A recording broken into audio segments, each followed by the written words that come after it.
Emma, Brendan, welcome. Thanks very much for having us. Cheers. Emma, I think it'd be really cool if you could just share a little bit about your story, just so people have a little bit of context of what the charity and everything's about as we keep going through. Yep. So I got diagnosed with leukemia in 2022, and during that two to three period time, I had a lot of hospital stays, like a lot.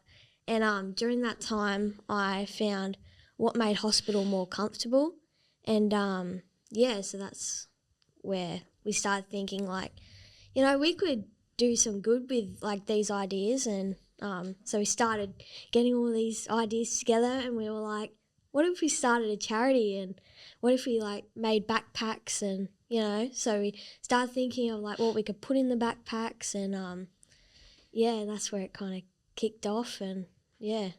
So how old were you when you went through all that? So I was 12 when I was diagnosed, and then I think I probably 13 as well. And then after I was 13, I hit maintenance. So that's when I had non-high chemo. So I was just having tablet chemo, and that's where I started to get better. And then now I'm 14. So yeah. And it's all behind now? Yeah, I'm just focusing on rehab and getting back to walking again, and just recovering from all the chemo that's been through my body and stuff. How good's that? Yeah. So before all that happened, what was life like going into it? Were there signs? Was there a trigger or some big tell? No, not really. I just had a bit of a swollen face around here, and I was barely even sick. I was at a dance competition the weekend before I went into emergency, and nothing was wrong. I didn't feel any sick or anything. I just had a swollen face. And we went to heaps of doctor appointments, and I did heaps of blood tests and scans and ultrasounds, and there was just nothing showing. So really? my GP said you should probably go to emergency just to see what's up. So we went there on the pupil free day, on the first day of term 3 of school, and I got my bloods done, and I had a few scans there as well. And they ended up finding a lot of lymph nodes in my chest. And they were like, yeah, something's wrong here. So they did a biopsy in my neck, and they ended up finding something in there. Yeah. And I ended up having a bone marrow. No. Is that what it's called? Yeah. Yeah. And they ended up finding cancer cells in my blood. Or no, bone marrow. Yeah. And they couldn't quite tell what it was at first. They thought it was lymphoma, but they keep looking. It was a very hard thing to pick what it was, and it ended up being acute lymphoblastic leukemia. So yeah, that's where it all started. When they discovered that, what was that moment like hearing that? It was pretty heartbreaking, because you never know what would happen to you. You see it happening to other people, but you never thought it would be you. So, yeah. What was it like from your perspective? I wish I could say it was a blur, Jye, but it wasn't. I can recall it all like it was yesterday. Typically Emma's been pretty humble there. She's the glass half full of this relationship, thank God, just like her mother. When we were doing some filming, last year or the year before, I just couldn't believe how positive and just upbeat you are talking about it all, and you're looking back and just with your brother and your sister. And it's you've been with us, mate, which has been really special, and we appreciate it, and we very much appreciate today as well. But I suppose looking through a father's eyes, it is about Emma. It's always about Emma and Will and Beryl and Alex. But obviously as a dad, a slightly different view. And so I remember it really clearly. I can tell you what I was doing that morning. I can tell you the shops that I went to, because it was a pupil free day, so I had Isabel and one of her mates out at Charlestown Square, and previous to that, we were working very hard with our GP. Emma was quite active, dancing 4 days a week, and we were working with our family GP, and she was quite swollen around the neck area, but in terms of day to day, there wasn't a great deal of difference in terms of her activities. And she was, like I said, dancing 4 days a week, going to school. But we went through a lot of testing in terms of, having her heart checked and various blood tests for up to a month. And our GP very intelligently advised, look, if the symptoms don't subside, I want you to present to John Hunter Emergency on the Monday. And Monday was that day that if we hadn't have heard back from certain referrals and so forth, we were just going to present. And Alex and Emma did in the morning. And I was out with Isabel and her mates for the day, and Willie. And as the day went on and various testing occurred, nothing here. Everything's okay. And I remember very clearly, mate, where I was. I was picking Will up from the gym at Gateshead, and I was in the car park in the very furthest left-hand side park. And obviously Alex being with Emma, not wanting to say it, not verbalise it, so it was texting, unfortunately, which seems a little inappropriate, but at that time it was probably best because things were evolving. So, I remember a couple of text messages from Alex, and she said, you need to come in here tonight, and we're going to be here tonight. It will be some form of cancer, but we aren't sure. Did you have any idea at that point what then like the next, 4 years of your life was going to look like? No. No. Not at all. We had no idea what was going to be our future. No idea. I said, well, my mum went through stage 3 breast cancer, and unfortunately Alex's mum, who's now had cancer at the time. Yeah, had cancer at the time as well. Oh, really? Yeah. Yeah, so my mum had been in remission for several years, so I had some knowledge of that. My brother also, Dave, my older brother Dave, has chronic lymphocytic leukemia, and he's been going through that for a few years, and he's just an absolute warrior. And so I had some understanding from that point of view. Not to this level, mate. No. So I had to get Belle and Will home that afternoon and have a bit of dinner and sort of knowing what I knew, and then sort of head into the hospital that Monday night to catch up with Alex and Em. And then you spent a lot of time in the hospitals. Yeah, well, we got there that night, and look, we were in a very crowded sort of emergency room, as everyone experiences at that place, and I obviously at this stage things were moving quite quickly, and we're talking 9:30, 10 o'clock at night, getting MRIs done and wheeling Emma off to certain things. Everything was happening pretty quick, mate, to be honest. We were talking to a lot of different people, and it was very overwhelming because there were so many doctors and nurses just happening at once. And at the time we didn't realise, but as over the next 48 hours, when you look back at it, given how serious Emma's condition was that we didn't know about, that's why they were doing what they were doing. But at the time, we didn't have anything to compare it to. What do you mean? So like they were just so. There was a lot of different specialists coming to check up on me, and all like different doctors from different departments of the hospital, just trying to check me out, and because they honestly didn't know what was wrong with me. It was a mystery. And what were you thinking while all this was happening? Well, I remember in emergency, just sitting there because the doctor had asked Mum to come aside.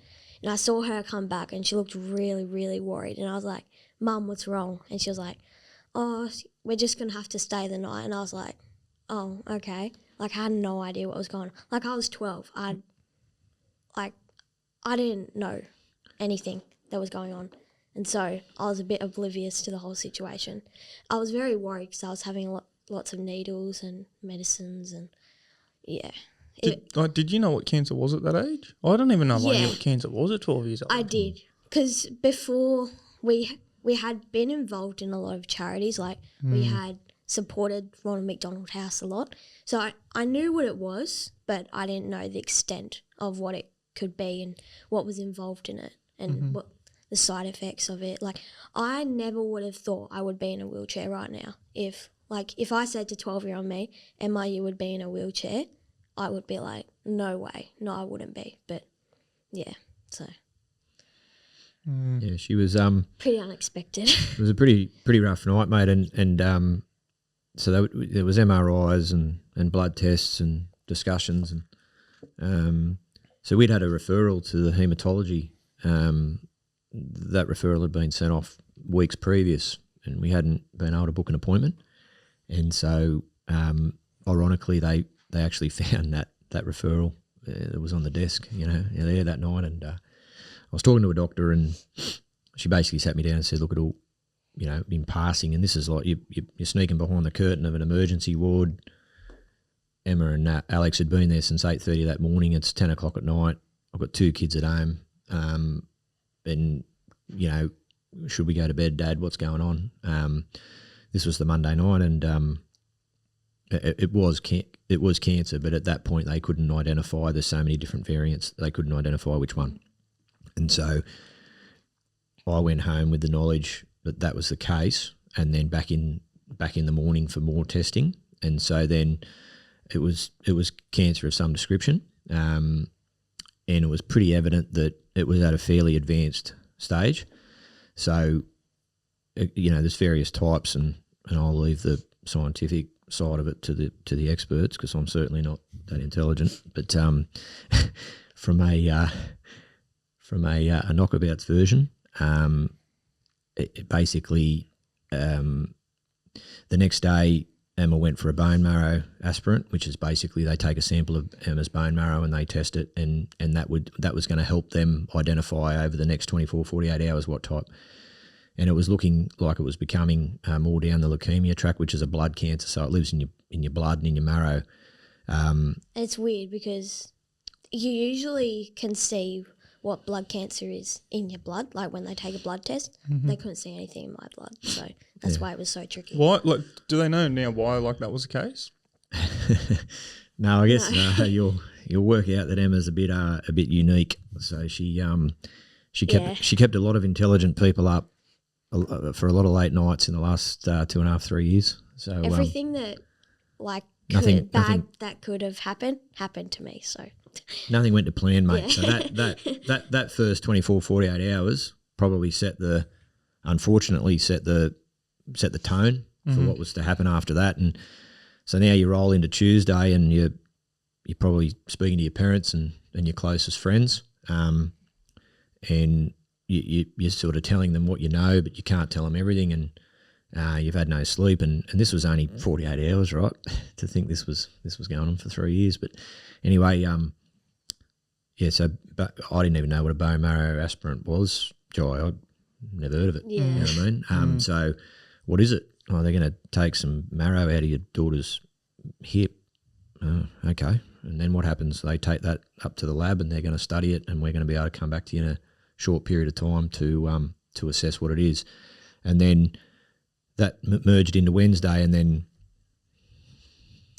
that was another challenging day, mate. So by now we've been introduced to Dr. Christy McCarthy, who was and her team, and the oncology team at John Hunter, and Dr. Frank, and all of them. Anyway, they sort of said late Wednesday, right? It became known to us that obviously you got cells in your body, or your cells in your body, I suppose. And again, I'll try to keep it in layman's terms. So it was found out that Emma, 87% of Emma's body, 87% of her cells, 87% was affected by leukemia. Yeah. So what it basically does is it wipes out your good cells, and it leaves you prone for illness and a cold or a bug or a virus. And what happens is your body just keeps going as it's going, and a virus perhaps can trigger that and speed that up. And so she was in a lot of trouble. So did you find out there was 87% on the Wednesday, a couple of days after the bone marrow test? Yeah, it was high. They started the chemo that exact day that they knew. Did they? Yeah. So we went straight away. Straight into it. Yeah. So that we went in. So that was Wednesday, and by now Belle and it was 5 of us, and we do everything together. And obviously, as a dad, you look back at your last you look, now that you get a little bit of time to catch your breath, you may review. I try to review myself and make sure I just wanted to promise myself that I want to do everything I could, no matter what. And I didn't want to look back and think I should have done this or I should have done that. But we do everything together. So by now the kids are in there, and it was about 6 o'clock actually, and they take you into this little interview room, and we sat with the doctors, and it was 6 p.m. and Emma and Belle and Will, it was room 24 on J1. Never forget it. And we went in, and there was the head nurse and your oncologist and the registrar, and anyway. I think this was a surgeon. No, you were in the in the room, and Mum and I went and had a yarn with the team. Yeah, and they all came in. And then they sat with us, and they said, so is this then breaking to you? We've got the results back. Yeah, it's 87%. Yeah. And so they start chemo that day. Yeah, so it's basically and again, there's acute, what they call that, so acute lymphoblastic leukemia, acute myeloid leukemia, 3 or 4 major groups, and then they fall into subgroups. So if you think of all or acute lymphoblastic leukemia as the most common, and I say that, it's for lack of a better word, the most common type of leukemia for children. But then you've got different things. So, for example, in Emma's case, she was early T cell precursor. So it's either T cell or B cell. And then Emma was 12. So all of these factors put her in what they call a high risk category. Yeah, the older you are, the higher risk you are. So.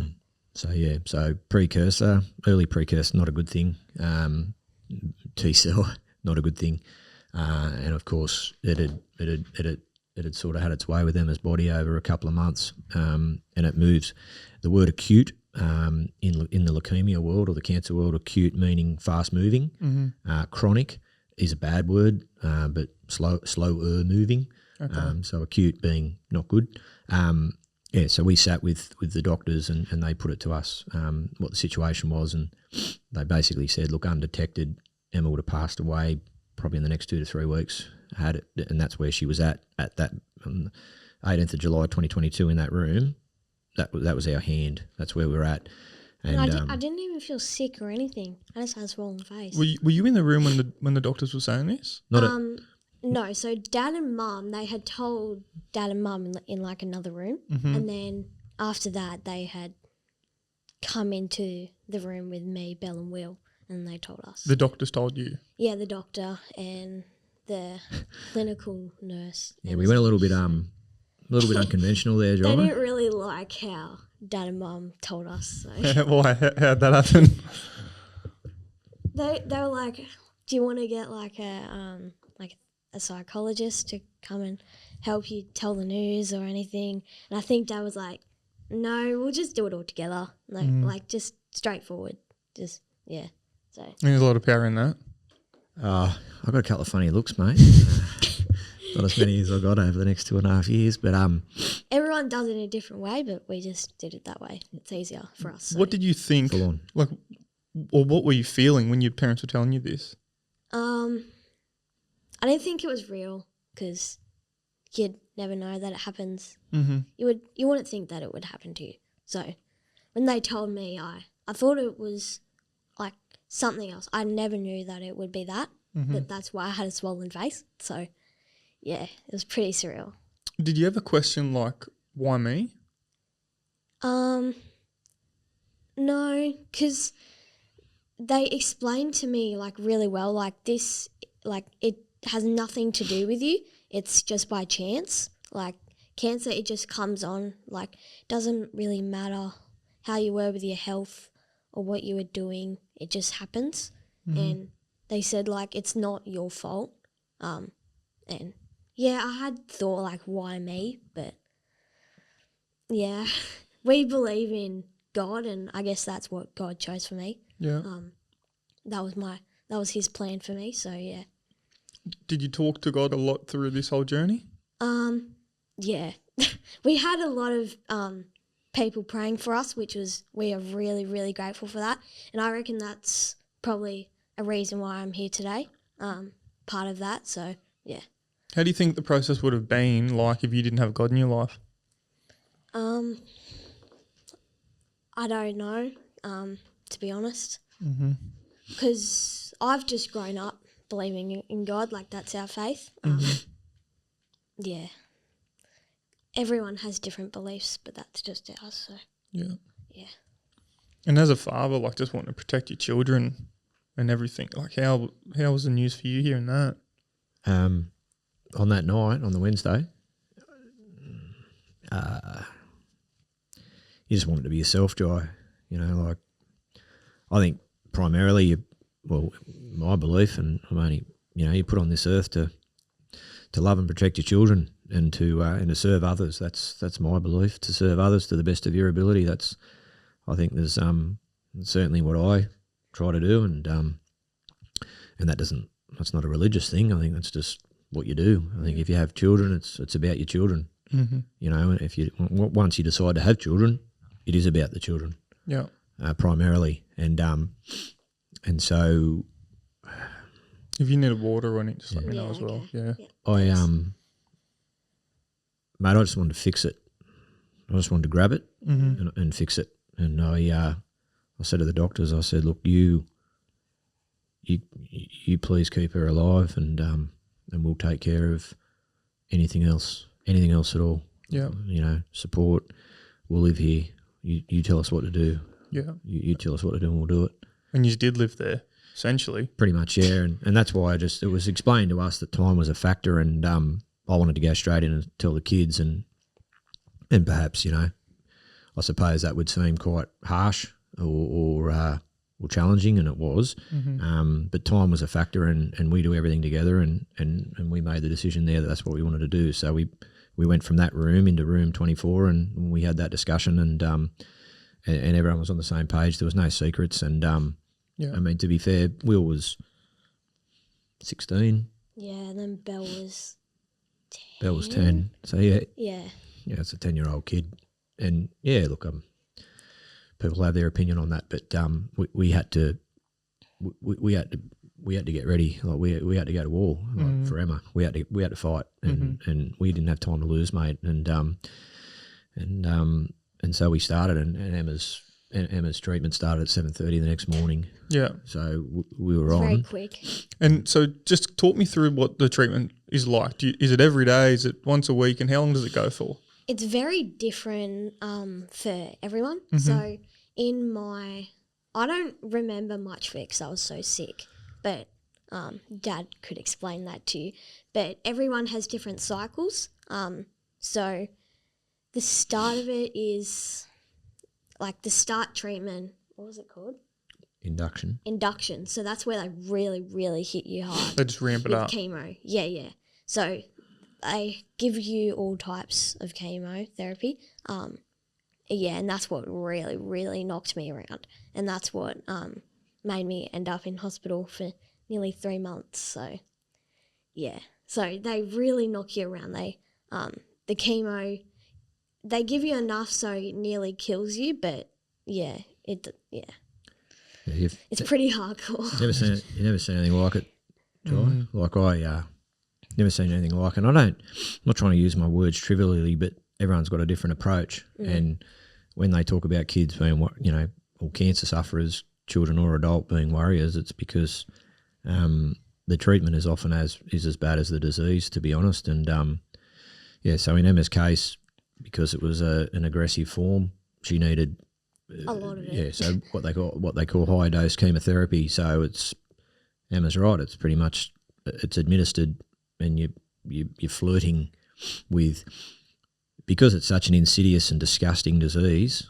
Well, obviously, you need to combat that with high intense drugs, and so the principle of it, they work to what they call protocols. These are protocols shared, around internationally between the experts, and for Emma's age and type and where the disease was at, there are specific protocols that they apply to these diseases that have been proven for best effect. And they did have to change my protocol a bit because I was a bit all over the place. So in regards to Emma's type, there was still indecision around her type. So even going into it, there wasn't clarity around, early pre-cell, T-cell, is it this, is it that? You know, but because time was a factor, it was like, well, we just need to get going. So we're going with this protocol. We believe this is in the best that will see Emma the best chance of surviving, and so this is the way we go. So there's various types of chemotherapy through various intensities. So that, again, principally, we're going to hit this disease with everything we have to try to reduce its presence in your body over the next 4 weeks. We're going to try to get it to a manageable level. Once we get it to a manageable level, we are then going to administer this chemotherapy over the next 3 to 4 or 5 months in order to I guess to retrain the body to not produce these cells anymore.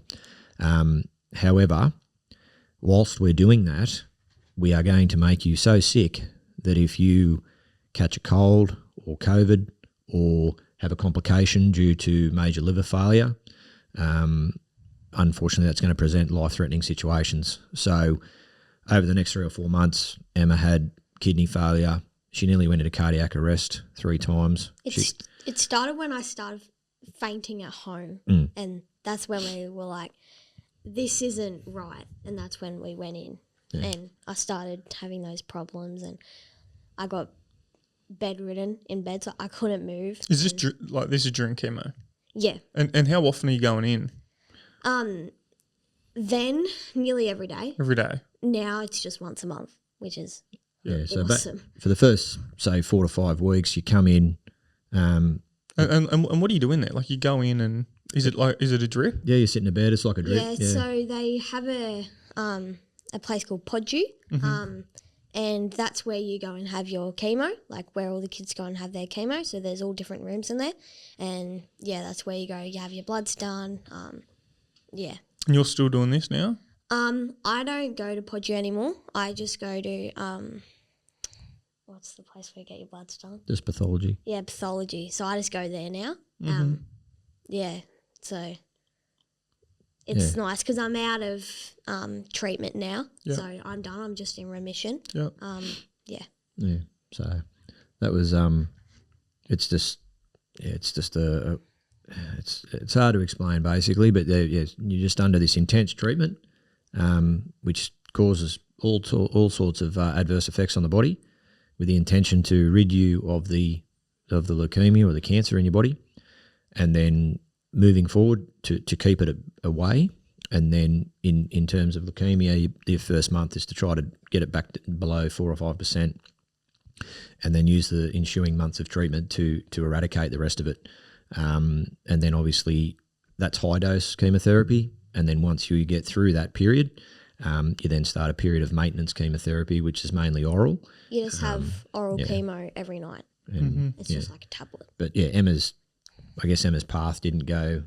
So most in some cases, and everybody's different, and you're taught by the professionals to don't try to compare your situation to somebody else's because everyone's is different. But 6 to 9 months, you can be completed treatment and return to school. But you know, Emma unfortunately had some really terrible reactions to the treatment, and you know that's why she was bedridden and had so many near-death experiences. Like I'm talking over half a dozen. Major liver organ failure, liver failure, a couple of trips to ICU, sepsis infections. Had it all. Couldn't walk, fungal infections. So we did a lot of physio in that time. Yeah, a lot of close calls. My muscle as well. So yeah, and the steroids unfortunately took Emma's ability to walk. That's why. The steroids, it's very good in some ways, and then they're very bad in other ways. Steroids, very good at getting rid of the cancer, but very bad for the body. It can make your muscles sore.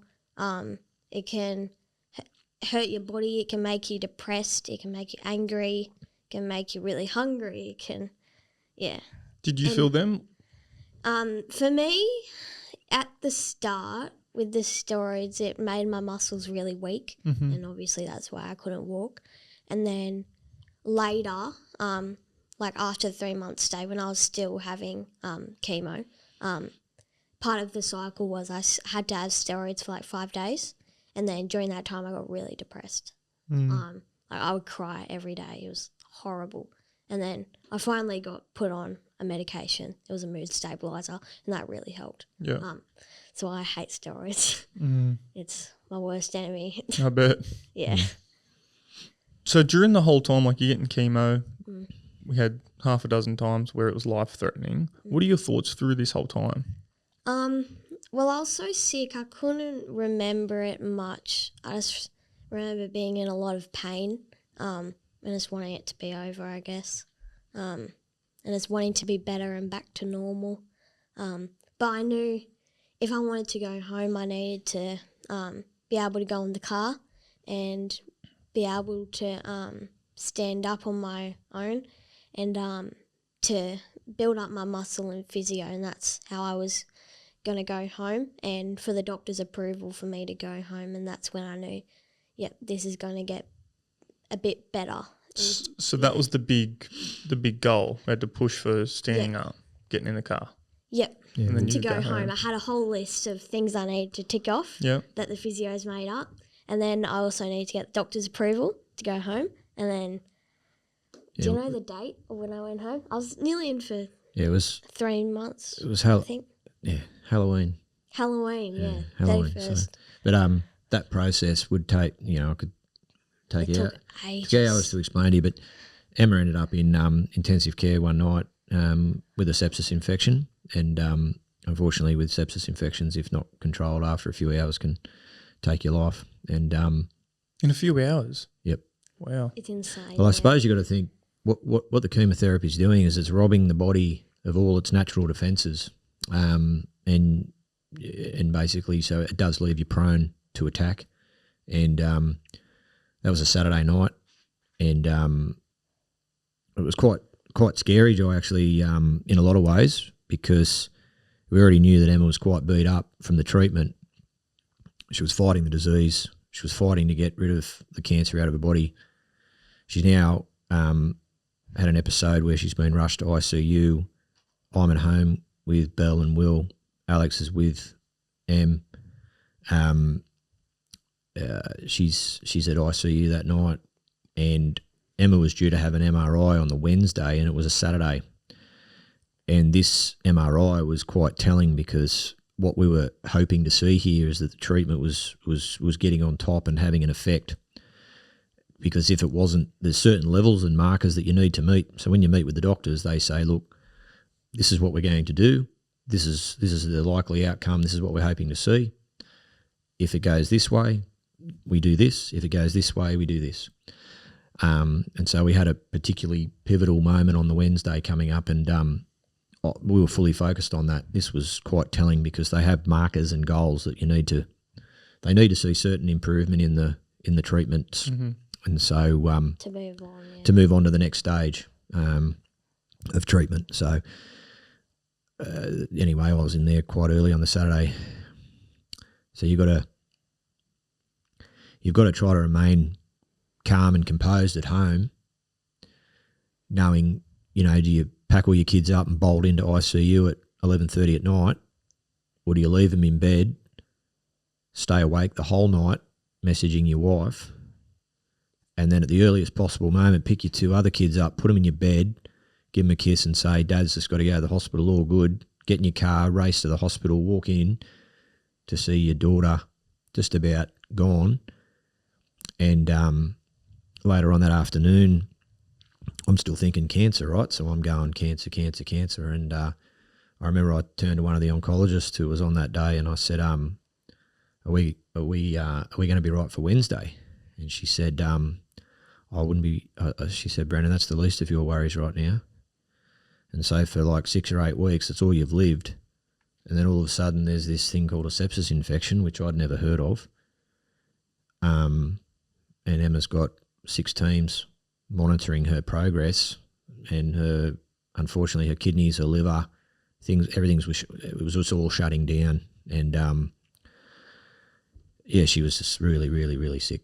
And Sunday afternoon, Monday morning, she just started to process it and pull through, and we got her back on the ward on Tuesday, and she went for the MRI on the Wednesday, and just following Friday had another. And then every 3 to 4 weeks, she's having bone marrow aspirants to check the progress of the treatment. And Emma had another one due on the Thursday. So it's relentless. Like it doesn't stop. It doesn't take a spell. And that was a week. That was one of it.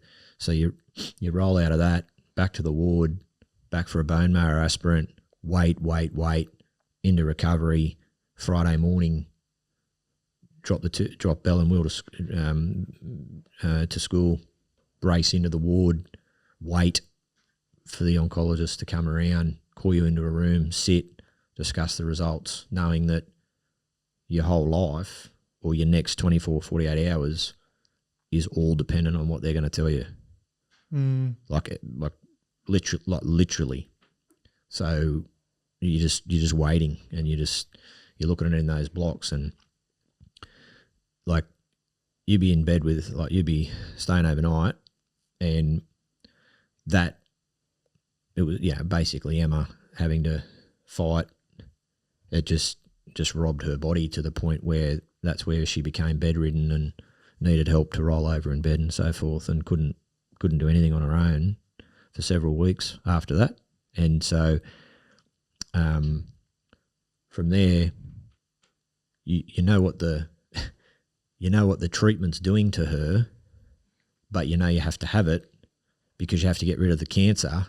And so it becomes... So what do they do there? It becomes this complex... You get this confliction in your mind, and because you can see what it's doing to her, but your logical brain's trying to say this needs to happen, and your emotional and your protective brain, you're going at it. You're just in conflict all the time.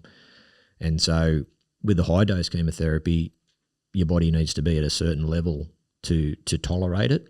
And so Emma has blood. Well, 6 o'clock in the morning, nurse comes in, takes bloods. About an hour and a half, 2 hours later, they get recorded, and you get updated. White cells, red cells, potassium, all that stuff.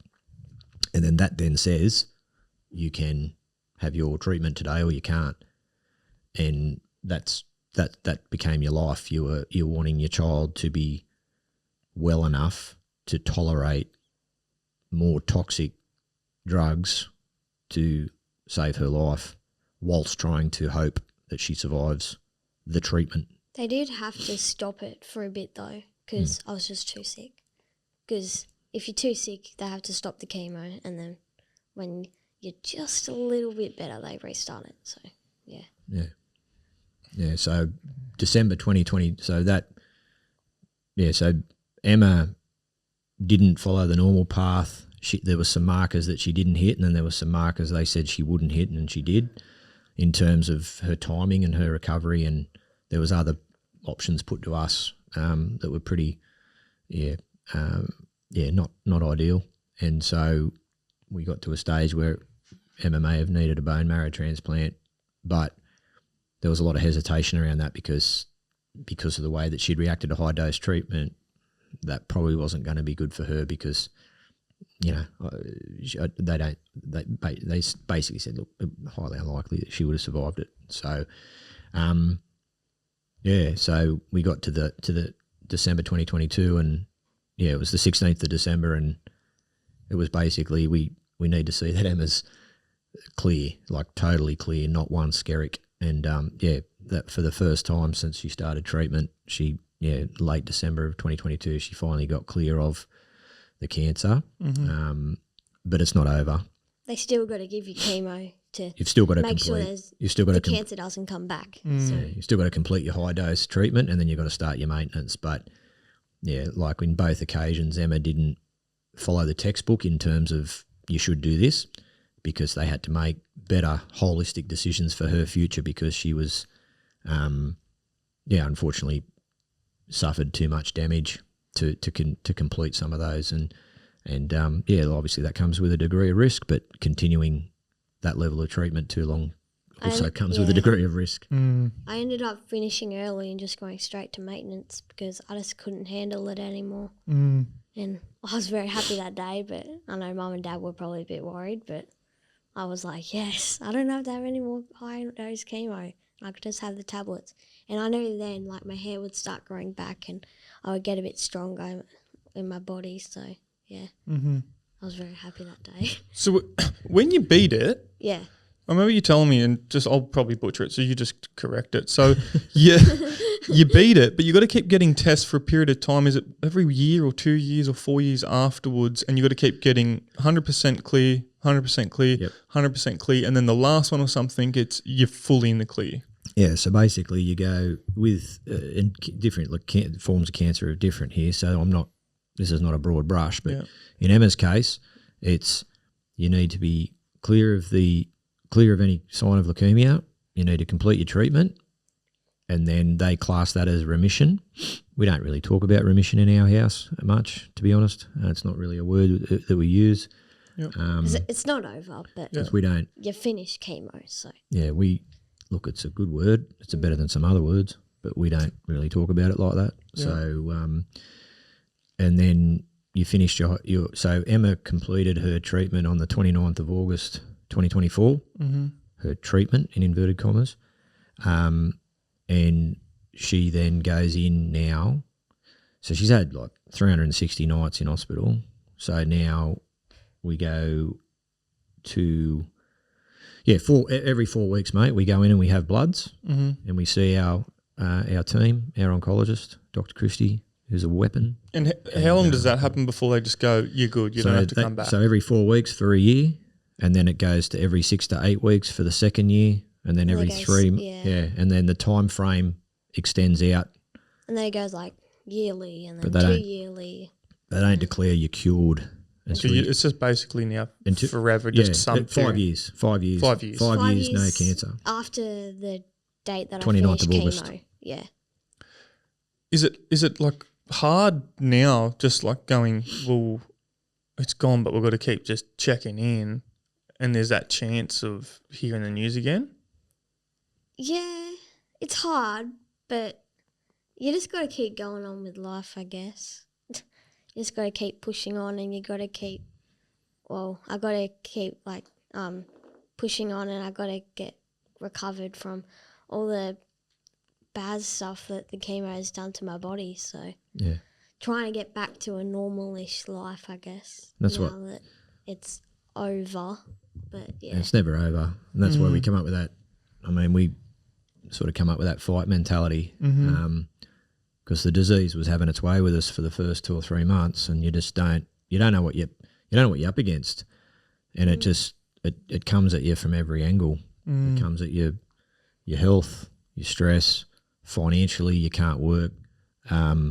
We've had a really good friends around us, and a lot of loving support. community, that have supported us. It's been incredible. Yeah, like I've said it before, but the drugs and the doctors, you couldn't do it without them.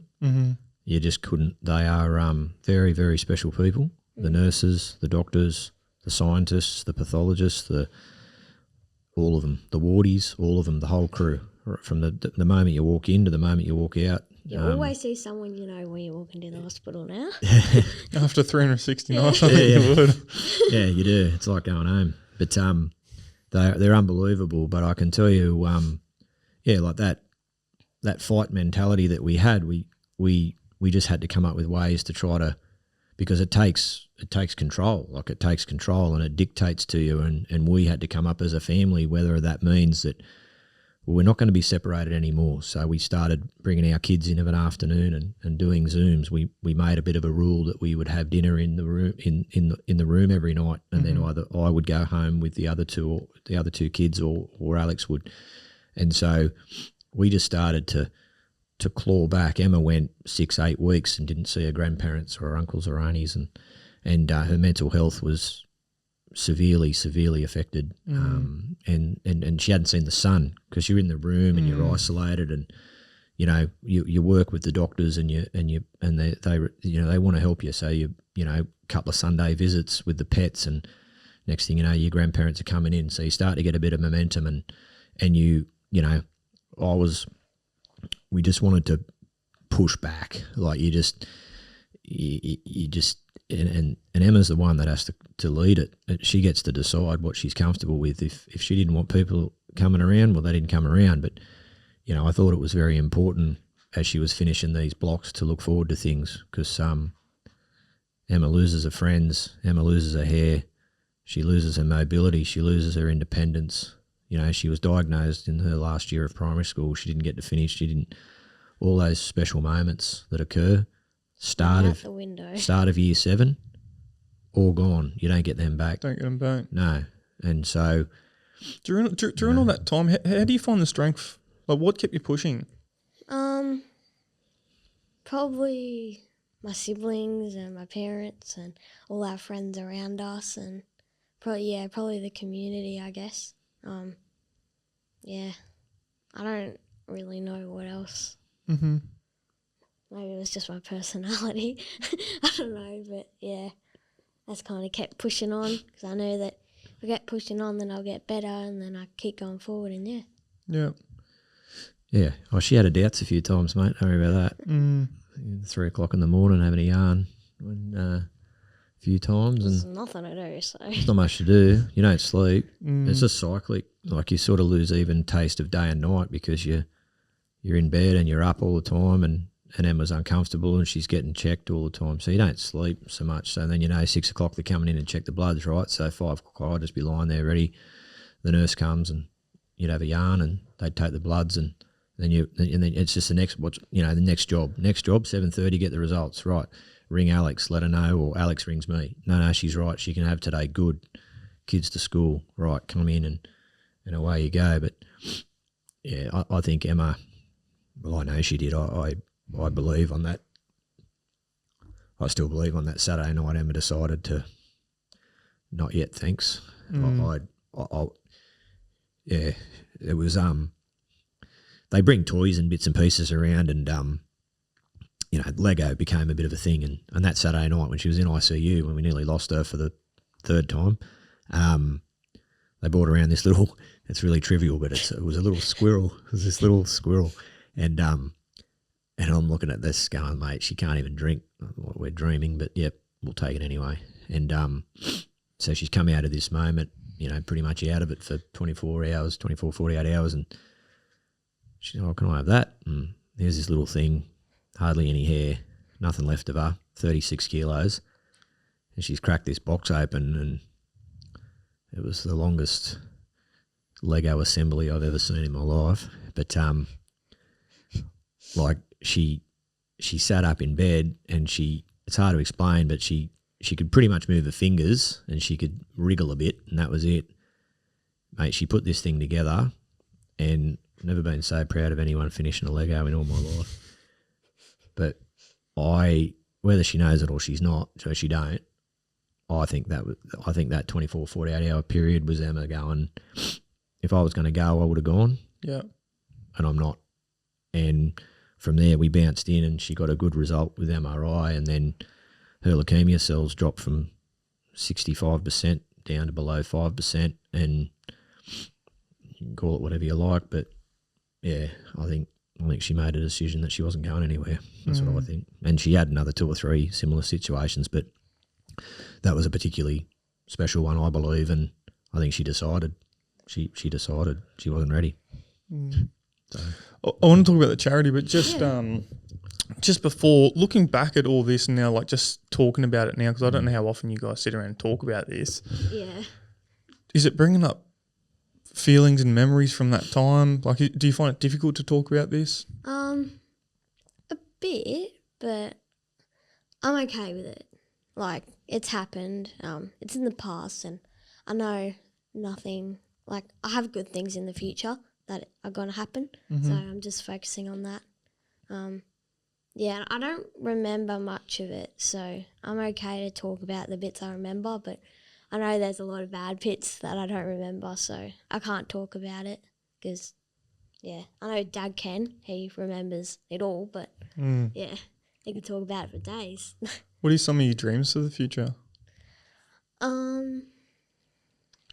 Probably going back to dance and being able to walk and run and doing what I want, I guess, and having that freedom in life. Yeah. But I don't know what. Something a lot of people take granted for. Yeah. I don't know. Yeah. Yeah. Doing what I want, driving around, having my own car. Go on, yeah. Look out, Dad. You'll be driving before your brother at this rate. Oh, yeah. So can we talk about charity for a little bit? Yeah. Sure, mate. So what's the plan of it? I obviously know, but I think it'd be good just to share the care packs. Yeah. Well, Yeah. you want to go first, mate? Or like I said, but I just touched on it before, mate. Like, we can talk about it all day, but honestly, it was the kindness and the love that you receive during your worst times is unbelievable. And there's so many charities and foundations and That's helped us. friends, family, unbelievable. Close friends, friends that become family. And, I just spoke before about that fight mentality and pushing back, I guess. What can you do? Like, you can stay here and get the shit kicked out of us, which was happening. But even during the worst times, we tried to push back.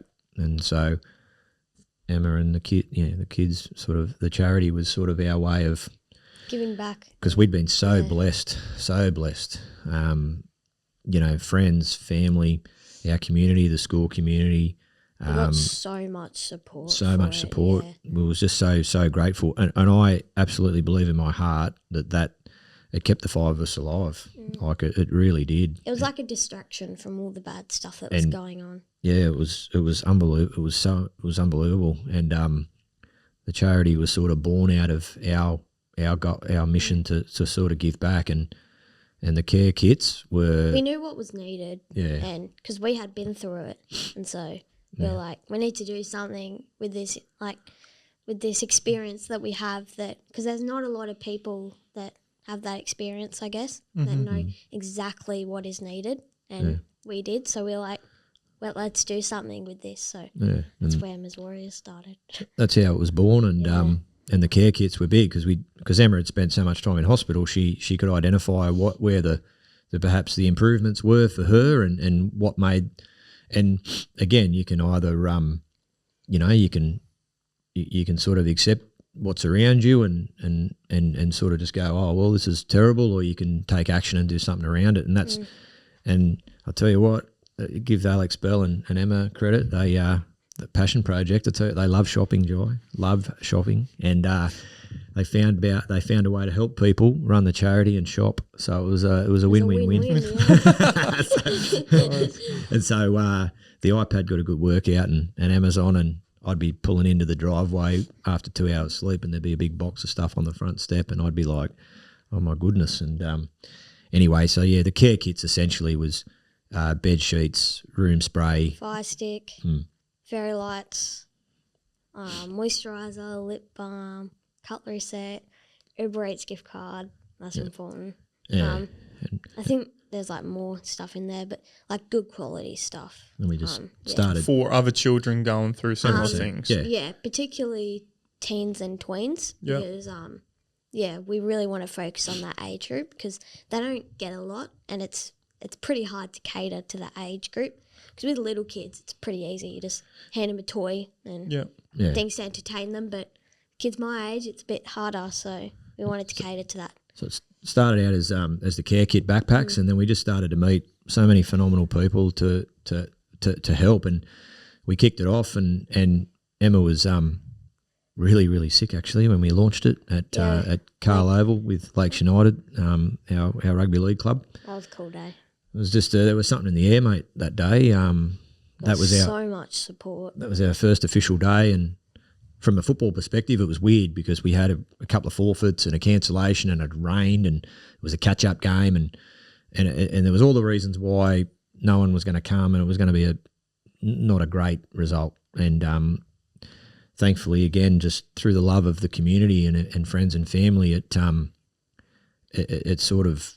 really got launched really well. Emma, it really kicked us off. Emma had to do the promotional video for it on her site. By now, Emma was still in hospital, right? So, but in hospital, you can use an iPad, you can use a phone. So, Emma became pretty handy with the I was bald with the Instagram, and she was sitting on the side of the bed bald. And anyone that wants to look it up, I think she tried to get it taken off, but I said not to because it was bloody awesome. And anyway, she kicked it off, and the players, the club, the community just got on board, and off it went. And then from there, we just wanted to help as many people as we could. So wanted to keep doing the care kit backpacks, but from there we got so much support that day that we were able to we can do so much more. We can do so much more. Yeah. And I can tell you, mate, when you go into that ward, and I used to do it, and look, it wasn't easy to do, but there's a screen there, a big TV screen. It's got just the beds. There's 24 beds, probably a couple more, but there's 24 rooms. And it's a cancer ward, right? It's a kids' cancer ward. And as terrible as this is, you look up and down that screen and there's not a spare bed. And so we're virtually living there, right? And I had a couple of my mates say, "What on earth are you doing starting a charity? You're a lunatic." I said, "Oh, well, this is family. This is what we're doing." And the need, mate, is ever there. Like the need is always there. So we went from care kits then to assisting with groceries and just financial support. Wanted to be really practical. Yeah, practical. And on the ground. So and we need more charities. We need more grassroots charities. There's just people helping people, which is beautiful. And that's what, again, back to you're on the planet to serve. And, if you can serve while you're under some adversity, maybe that gives someone else that's under adversity go, geez, okay, well, maybe I could do something, you know what I mean? And there's I won't say spiritual, but it's not just a final, we don't want to run just a financial charity for us. And it's for anyone. It's not just cancer. No. It's for anyone with a long hospital stay or any family that is needing help that's in a position where their teenager or their, just is in a critically ill situation. So and we're here to help them. Yeah, so we're on the ward, so we're seeing this thing. You're going to the family rooms and you're seeing the parents come in and you were that person, I was that person, I've got that look on my face, and you just see, the look of, oh my God, my world's just been turned upside down. And so we want to be, we wanted it to be as practical and as immediate as we could. Just easy. Low admin, do it professionally, but low admin and immediate. Social worker calls you and says, we need this for this family, or this has just happened, and Emma's Warriors can respond to that. And so from there we've built to grants, to helping people with flight costs, to helping pay for funeral costs. We're now sort of venturing down the psychology space where, siblings during... Yeah, siblings. We're really focusing on that this year. Got a heavy focus on that. So, and again, we're so fortunate because we're the conduit between the community and the patients and the people in need, but without all our tribe, without the people that have been with us and the people that have seen it and the people that donate and turn up to the events and follow the Facebook page, we wouldn't be able to do it. We're just the lucky ones that get to hand it over, So if someone's going to donate, do they donate and go, just here's money to the charity, or they've got the option of going, I want to buy a care pack to give to someone? They've got the two options, or is it just donations and then you guys just choose if it's going to be a care pack or if it's going to be for flights? Or So we have various events during the year, and they're advertised on our Facebook page and our Instagram, and we've got a website as well. We got to a stage where we weren't quite sure where it was going to go, but we were quite overwhelmed with the response, and so we decided to make it a fully fledged charitable foundation. So we following our socials and just even just coming to our events, that's just enough support for us. I guess. Yeah. So we can we took it to that step where we were, we've got a CFO, got it registered, we have a board. We didn't want to limit ourselves from a donation point of view, that if someone wanted to donate or fund or become or partner with us like another charity, and we're starting to be able to do that. Yeah, we're starting to do other stuff with other charities, because charity is not a competition; it's a need. We're not in competition with anyone. We're all fighting the same war, mate. You're trying to do the same thing. So. And we've seen it. Like these diseases, they're trying to destroy families, whether through health, through financial stress, through psychological scarring, through trauma. This is the flow-on effect, and what they call in the cancer world long-term effect, or this is what happens. This is going through that experience. It affects you in terms of what it does to you. I mean, I couldn't work for 7 or 8 months. Alex couldn't work for a similar period of time. You leave the hospital, you've got these ongoing costs. I've got both my kids in therapy. It's, you know, there's wheelchairs, there's, you know, and there's a number of wonderful organisations, but not everything gets covered. You know what I mean? Like, there's only so many times you can tap your Medicare and stuff, you know. So that's what we want to do. We're there to fill those gaps. Fill the gaps. You know what I mean? So if someone wants to help, they, you know, we've got, like everyone, we've got a website, we've got an account you can donate to, you can attend one of our functions. We've got an online store now as well. You can just buy a T-shirt. But we want to... They're super comfy too. Oh, nice one. Thank you. Hats as well. But for us, we're big on the bonds and the friendships and the connections that we've created, that we've been a part of, and that we've been so blessed to be a part of, and the people we've met. I was saying to a mate the other day on a run, like, I guess the intensity of the experience, like, it's life and death, yeah? It's about as important as it gets. Like, it's about as important as it gets. Like, you get to know someone real quick. Yeah. You're getting to know that person very intimately, very quickly. So from a time point of view, you know, you might have known them 18 months. But from an experience point of view, mate, that's like a 20-year relationship. Yeah. Like, I've known people in the last 2 or 3 years through this. Mate, You made some really they're good like people. they're like my family. They're like my brothers and my sisters. That's who they are, because the connection and what you're experiencing. Like, these people are with you, right next to you, like, watching what's happening to your family, and they don't shy away. Like, they don't shy away. Like, you know, Charlie's Run for Kids, Sleepy's Foundation, Canteen, the John Hunter Hospital, Ronald McDonald House, Starlight Foundation. You know, these organisations, like particularly Charlie's and Sleepy's and places like that, they are saying, this is a horrible, horrible thing. We know it's horrible, and we're with you. And it takes a special group of people, you know, and with them as warriors, I guess we see those charities as mentors. We see those charities, we see what they do, and we know what they've done for us.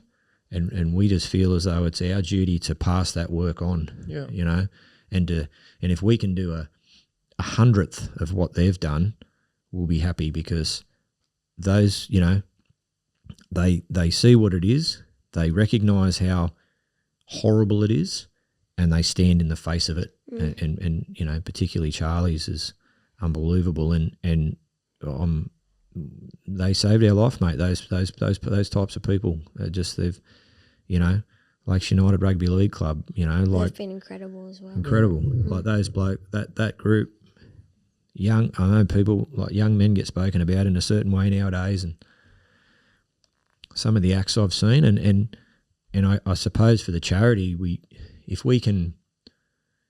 someone can see that and maybe see what these little warriors go through and go, what can I do, and help your neighbour, or in any way, shape or form, well, that's what we want. Yeah. Well, we're not here to be the biggest and the best at all. We're here to, if people can do that and enjoy their health, just enjoy their health and realise how precious that is. That's what we're trying. That's why we're trying to run the charity. We're trying to help people, but you just realise how precious your health and your family are, mate. You know, it's because in our world, we were blessed, mate. We were blessed. We're very lucky. 3 children, great group of friends. You know, nice house. Yeah, great. I tell you what, when your daughter's fighting for her life, you know, it's not a cliche, mate. You'd do anything. I really love how much you have both said so many times today. You're blessed. You're blessed. You're blessed. With everything you've gone through, it'd be so easy to say the opposite. But you're focusing on that component of it's really, really refreshing. Yeah. You're an inspiration. Thank you. You really are. You're an incredible person, and I really appreciate you sitting here sharing your story today, both of you. Thanks Thanks mate. so much. No worries. We really appreciate it. Thanks and for letting us do it. Yeah. thanks very much for having us, mate. And again, for anyone that's come across us in the last 2 or 3 years, we're extremely grateful. Thank you very much. Yeah. I'll put below all the links to the charity, websites, socials, so people can look at what you're doing and come along to the event and help support. Yeah. Sounds good. No worries, mate. Awesome. Thank you. Thank you. Thank you. Cheers.